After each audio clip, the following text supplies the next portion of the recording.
প্রিয় দর্শক, আসসালামু আলাইকুম এবং অফুরন্ত শুভকামনা সবার জন্য। এই এপিসোডে যেই বিষয় নিয়ে কথা বলতে যাচ্ছি তার আগে একটু সেলফ ডিফেন্সে দু একটি কথা বলে নিতে হবে আত্মপক্ষ সমর্থনের জন্য। আর সেটি হলো, থাম্বনেইলে আমি দুটো ইংরেজি শব্দ ব্যবহার করেছি বাংলা প্রতিবর্ণীকরণে, অর্থাৎ বাংলা হরফে, বাংলা অক্ষরে দুটো ইংরেজি শব্দের উচ্চারণ আমি লিখেছি, হেলথি এবং আনহেলথি।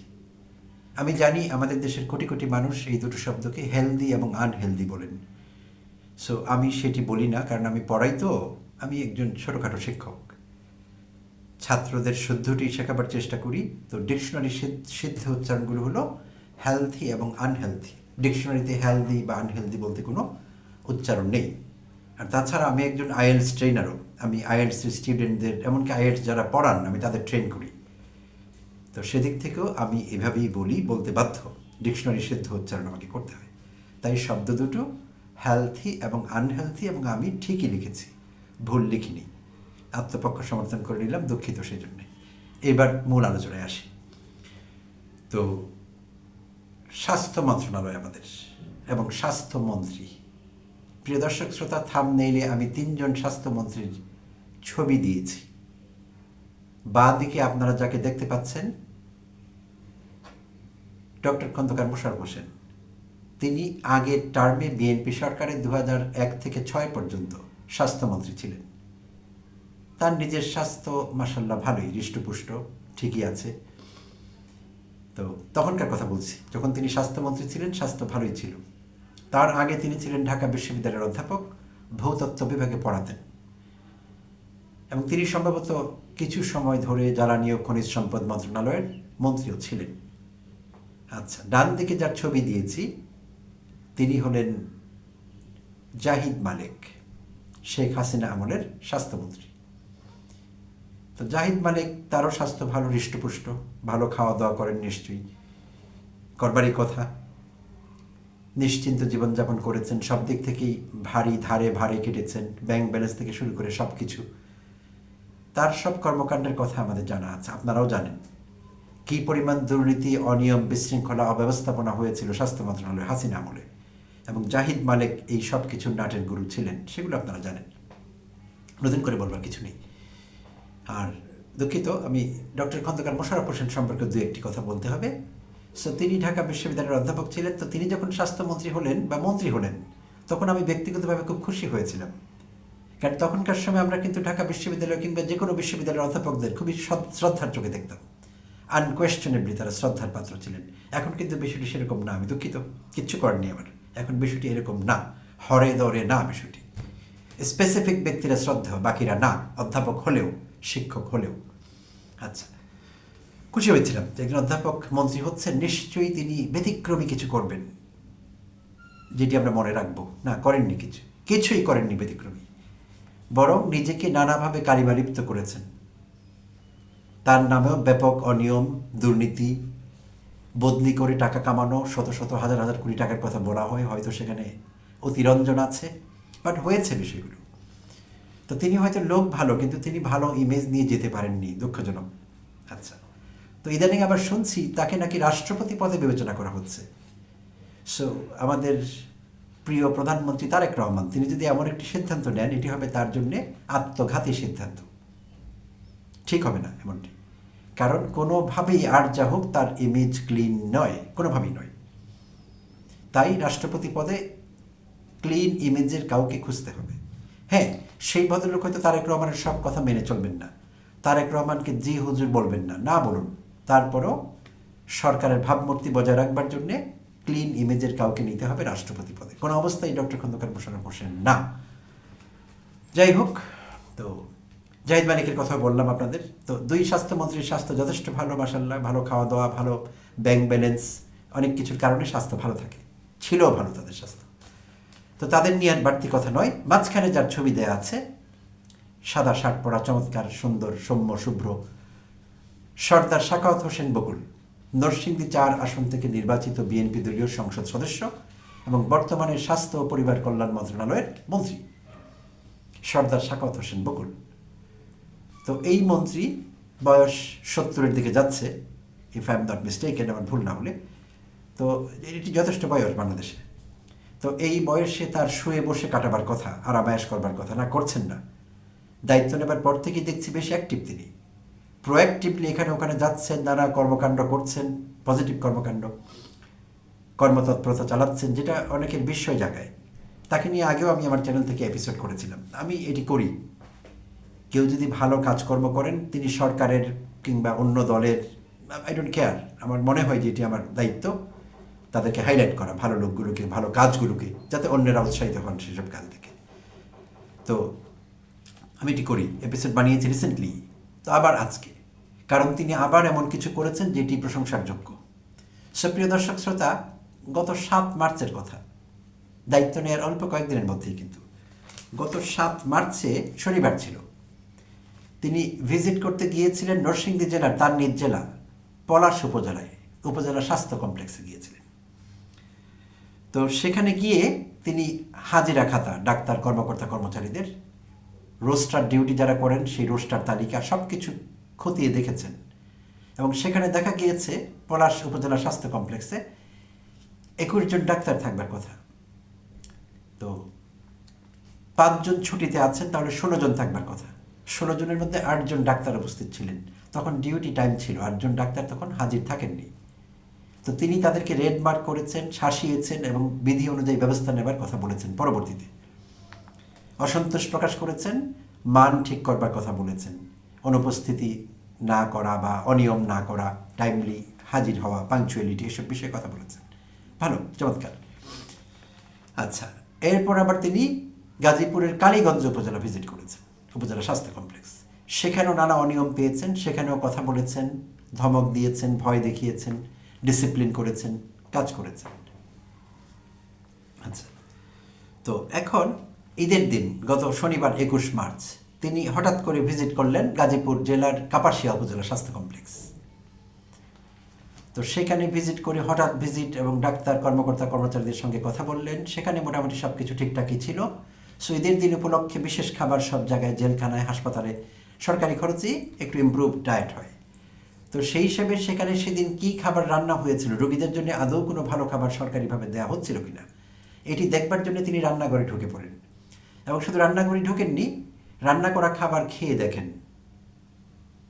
খেয়ে চেক করেন খাবারের মান ঠিক আছে কিনা, সব ঠিকঠাক পান এবং পরিষ্কার পরিচ্ছন্ন মনে হয় তার কাছে সব কিছু। তো তিনি প্রশংসা করেন তাদের কাপাসিয়া উপজেলা স্বাস্থ্য কমপ্লেক্সের ডাক্তার, কর্মকর্তা, কর্মচারী সবার তিনি প্রশংসা করেন। তো এটি ভালো কাজ নিঃসন্দেহে। তো এইভাবে তিনি 70-এর কাছাকাছি বয়সের একজন মানুষ ছুটে বেড়াচ্ছেন হসপিটালগুলোর, স্বাস্থ্য কমপ্লেক্সগুলোর মান ঠিক রাখবার জন্য। চমৎকার একটি প্রশংসনীয় কাজ বলতেই হবে। আচ্ছা, এর বাইরেও আরেকটি কাজ তিনি করেছেন। আজ মঙ্গলবার ঈদের ছুটির পরে সচিবালয়ে তিনি সাংবাদিকদের সঙ্গে কথা বলছিলেন। তো সেখানে তিনি কিছু বক্তব্য রেখেছেন, সেটিও প্রশংসনীয় আসলে। তো তিনি সাংবাদিকদের বলেছেন, তার জবানিতে যে কথা তিনি বলেছেন সেটি সেভাবেই শুনছি আমরা। দেশের স্বাস্থ্য সেবায় অননুমোদিত হাসপাতাল ও মানহীন ক্লিনিক চলতে দেয়া হবে না। অননুমোদিত হাসপাতাল ও মানহীন ক্লিনিক চলতে দেয়া হবে না। এবং ইন্টারেস্টিংলি আরেকটি বিষয় বলে নেওয়া ভালো, গতকালই তিনি বোধহয় ঢাকার মিরপুরে একটি ক্লিনিক কাম ডায়াগনস্টিক সেন্টার ভিজিট করেছিলেন। গতকাল কিংবা তার আগের দিন, আই এম নট শিওর, এই তথ্যটি আমার কাছে ঠিক মতো নেই, তাই দুদিনের একদিন। তো সেখানে তিনি একটি ক্লিনিক বন্ধ করে দিয়েছেন, তাৎক্ষণিকভাবে উপস্থিত থেকে অনিয়ম পেয়েছেন, পেয়ে তাৎক্ষণিকভাবে বন্ধ করে দিয়েছেন এবং সম্ভবত আইনগত ব্যবস্থা নেবার কথা বলেছেন, নিচ্ছেন। তো সেই জন্যেই তিনি সচিবালয়ে আজ বললেন, অননুমোদিত হাসপাতাল ও মানহীন ক্লিনিক চলতে দেয়া হবে না। ভালো, এটি চাই আমরা। আমাদের অবস্থা এখন এমন হয়েছে, প্রিয় দর্শক শ্রোতা, যে ভিক্ষার দরকার নেই, কুত্তা সামলাও, অর্থাৎ চিকিৎসা চাই না কিন্তু জীবন নিয়ে যেও না। ইদানিং দেখা যাচ্ছে অনেক হসপিটালে বিশেষভাবে সার্জিক্যাল অপারেশন যখন হয়, শল্য চিকিৎসা, কাটা হয়, কাটা ছেঁড়ার ব্যাপার থাকে, সেখানে দেখা গিয়েছে অ্যানেস্থেজিয়া করবার সময় রোগী মারা যাচ্ছে, অর্থাৎ কাটাও দরকার হয়নি, অপারেশন হয়নি, তার আগেই মারা যাচ্ছে। সামান্য সুন্নতে খতনা, যেটিকে আমরা সার্কামসিজন বলি ইংরেজিতে, ছেলেদের করা হয়। তো সেই সুন্নতে খতনাও কিন্তু করতে গিয়ে গত কয়েক বছরে বেশ কিছু ছেলে বাবু মারা গেছে, জাস্ট তাদেরকে অ্যানেস্থেসিয়া দেওয়া হয়েছে, যেটি দিয়ে আমরা জায়গা অবশ করি। তো দেখা গিয়েছিল সেগুলো ভেজাল। এরপরও কিন্তু বন্ধ হয়নি, সম্প্রতিও এরকম হয়েছে কোনো হসপিটালে, নিউজে এসেছে। তার মানে কঠোর ব্যবস্থা নেওয়া হয়নি, দৃষ্টান্তমূলক শাস্তি দেওয়া হয়নি, ভয় পেতে পারে অপরাধীরা, সেটা করা হয়নি। তাই তিনি গতকালকের ঘটনার আলোকে বা পরশুদিনের ঘটনার আলোকে, যেখানে মিরপুরে ক্লিনিক বন্ধ করেছেন তাৎক্ষণিক আদেশে, তিনি সচিবালয়ে আজ বলেছেন যে মানহীন কিংবা অননুমোদিত ক্লিনিক কিংবা হাসপাতাল চলতে দেওয়া হবে না। চমৎকার কথা, বাট এইটি শুধু মুখে বললে হবে না, ইমপ্লিমেন্ট করতে হবে। তাকে অনুরোধ করব, এই বাণী যথেষ্ট না, এটি ইমপ্লিমেন্ট করতে হবে, এটি বাস্তবায়ন করতে হবে, এবং ব্যত্যয় ঘটলে দৃষ্টান্তমূলক শাস্তি দিতে হবে। দৃষ্টান্তমূলক, যে উদাহরণ হয়ে থাকে। শুধু আর্থিক জরিমানা না, অনেক সময় দেখা যায় ম্যাজিস্ট্রেট গিয়ে, কোনো টিম গিয়ে আর্থিক জরিমানা করছেন 50,000 1 লাখ টাকা, ওতে কিচ্ছু আসে যায় না।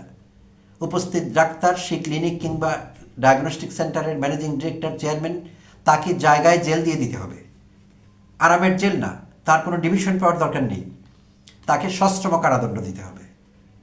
কারাগারে যাতে কাজ করে খান তিনি, যেই কদিনই থাকেন, 7 দিন, 15 দিন, 1 মাস, এবং ব্যাপকভাবে সরকারিভাবে ফলাও করে প্রচার করতে হবে যে এই অপরাধী একজন ডাক্তার হয়ে এসব অনিয়ম করছিলেন, ভেজাল ওষুধ তার কারখানায়, তার ক্লিনিকে আনছিলেন এবং রোগীর জীবন বিপন্ন করেছেন, সেই জন্য তার এই শাস্তি প্রচার করতে হবে। শাস্তিও দিতে হবে, প্রচারও করতে হবে।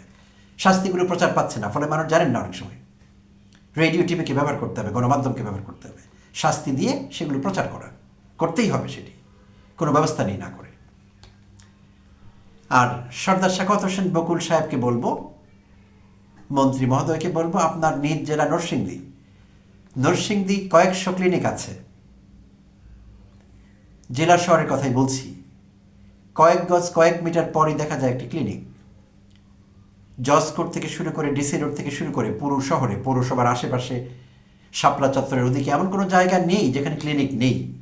ভেলানগর বাস টার্মিনালের আশেপাশে, মেইন রাস্তায়, ঢাকা সিলেট রোডে অসংখ্য ক্লিনিক, হিসেব রাখা অসম্ভব। এই ক্লিনিকগুলোর বেশিরভাগই মানসম্মত না, একটি দুটি আছে কিনা আমার সন্দেহ আছে, আই স্ট্রংলি ডাউট ইট। ভালোভাবে বাজ বিচার করলে একটি ক্লিনিকও টিকবে না। আমি কয়েকটি ক্লিনিকে, আমি যেহেতু একসময় নরসিংদী থাকতাম, বেশি দিন আগের কথা না, আমি পৌরসভার আশেপাশে 2-1টি ক্লিনিকে গিয়েছি, নাম ধরে বলতে পারি। জেডি প্যাথোলজি একটি ক্লিনিক আছে, বিশাল বড়, প্রচুর ব্যস্ততা সন্ধ্যার পর।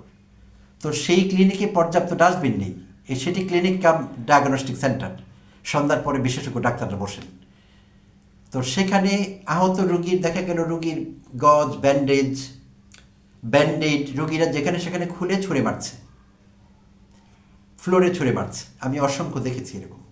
দেখে আমি মালিক পক্ষের সঙ্গে কথা বলার চেষ্টা করেছি, আবার গিয়েছি 1-2 সপ্তাহ পর, আবার একই অবস্থা দেখেছি। পরে ডাক্তারদের সঙ্গে কথা বলেছি, অর্থাৎ অসভ্যতার চূড়ান্ত। সে ক্লিনিক মালিকটা শুধু ব্যস্ত, যেহেতু ব্যস্ত জায়গা সেটি, প্রচুর টাকা পান তারা, কারণ ডাক্তার সাহেবদের কাছ থেকে কমিশন নেন, বিনিময়ে ডাক্তার সাহেবদের সেখানে অ্যাকোমোডেট করেন, আরও অন্যান্য বিষয় তো আছেই। প্রচুর টাকা কামাবার ধান্দা করছেন, টাকা গুনতে সারাক্ষণ ব্যস্ত। কিন্তু ক্লিনিক বা ডায়াগনস্টিক সেন্টার, সেটি পরিষ্কার থাকতে হবে, এটি তাদের মাথায় নেই, ছিল না কখনো। প্রত্যেকটি জায়গায় এই অবস্থা, আমি একটি উদাহরণ দিলাম শুধু। তো এখন এই হলো অবস্থা। তাই সর্দার সাখাওয়াত হোসেন বকুল সাহেবকে বলবো, দয়া করে আপনার জেলা থেকে শুরু করুন। চ্যারিটি বিগিনস অ্যাট হোম, বাড়ি থেকে শুরু করুন, নরসিংদী জেলা দিয়ে শুরু করুন। অবশ্য করতে গেলে আপনি একটু ঝামেলায় পড়বেন, আগাম বলে রাখি, কারণ বেশিরভাগ ক্লিনিকের মালিক ছিল আগে আওয়ামী লীগের লোক, এখন তারা বিএনপির। আওয়ামী লীগ করলেও বিএনপির ট্রান্সফার হয়ে গেছে, ট্রান্সফরমেশন ঘটে গেছে।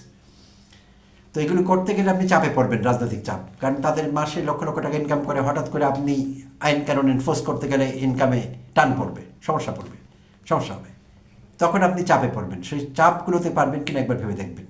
মনে রাখবেন, এই মন্ত্রীর দায়িত্ব আপনি জীবনে একবারই পেয়েছেন, এবং শেষবার হয়তোবা। তো আল্লাহ দায়িত্ব আপনাকে দিয়েছেন, দায়িত্বটি ঠিকঠাক পালন করবেন, মানুষের মাথার মণি হয়ে থাকবেন। কে কী করলো আপনার সেটি দেখবার দরকার নেই, আপনি সাখাওয়াত হোসেন বকুল আপনার দায়িত্ব পালন করুন, সৎ থাকুন, মেরুদণ্ড রিজু রাখুন। কোনো চাপের মুখে কে বিএনপি করে, কে আগে আওয়ামী লীগ করতো, ডোন্ট গিভ আ ড্যাম, চিন্তা করার কোনো দরকার নেই। কেন্দ্র কী ভাবলো আপনাকে নিয়ে, ভাবার দরকার নেই আপনার। আপনি নরসিংদীর মানুষকে সুখে রাখুন, অন্তত নরসিংদী শহরটাকে ক্লিন করুন, আর স্বাস্থ্যমন্ত্রী হিসেবে সারা বাংলাদেশে আপনার আওতায় পড়বে। প্রত্যেকটি জায়গায় ক্লিনিক, হাসপাতাল যেখানে যেখানে অনিয়ম আছে, সরকারিগুলো তো আছেই, বেসরকারিগুলোকেও ধরতে হবে না সেম টাইম। সেগুলো ব্যাপক দুর্নীতি করছে, অনিয়ম করছে এবং আমাদের জীবন নিয়ে টান দিচ্ছে সেগুলো। আমাদের কেউ ভালো চিকিৎসা না দিতে পারে, কিন্তু আমাদের জীবন কেড়ে নিতে পারে না অব্যবস্থা, দুর্নীতি, অনিয়মের কারণে। আমরা অকাল মৃত্যু চাই না। তাই প্রিয় মন্ত্রী, প্রিয় সাখাওয়াত হোসেন বকুল সাহেব, দয়া করে আমার অনুরোধগুলো আমলে নেবেন এবং এই বিষয়ে আপনার যা করণীয় পুরোটাই আপনি করবেন। দেশের মানুষ আপনার সঙ্গে থাকবে। ধন্যবাদ আপনাকে এবং ধন্যবাদ প্রিয় দর্শক শ্রোতার সঙ্গে থাকবেন জন্য।